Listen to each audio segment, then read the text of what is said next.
dobar vam dan, gledate YouTube kanal Numizmatika.net, ja sam Zlatko Viščević. Ja ću vam predstaviti jedan hrvatski srebrnjak, radi se o kovanici od 100 kuna iz 1995.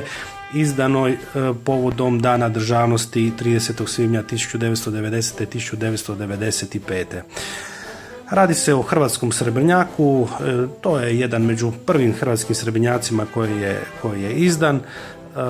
Zapakiran inače u kutiji od velura i sa pripadajućim certifikatom koji je smješten u ovoj crven-bijelo-plavoj trakici. Sama kovanica izrađena je od srebra, mase 20 grama, finoća srebra je 925, promjer 34 mm. Ukupno je izrađeno 6000 primjeraka u tehnici polirana ploča.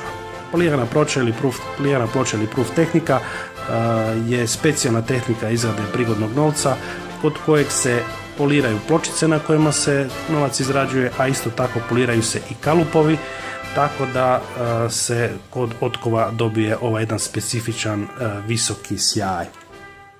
Inače, kovanica je otkovana u Hrvatskom novčarskom zavodu u suradnji sa Münze Österreich iz Beča iz Austrije.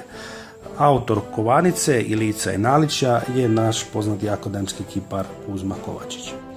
Na licu ovog novca nalazi se u središnjem dijelu oznaka nominale 100 kuna ispod koje je državni grb. Sa svake strane je po jedna grančica.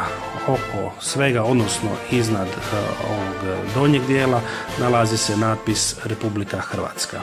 Ove male crtice simboliziraju, odnosno radi se o stiliziranom prikazu morske površine.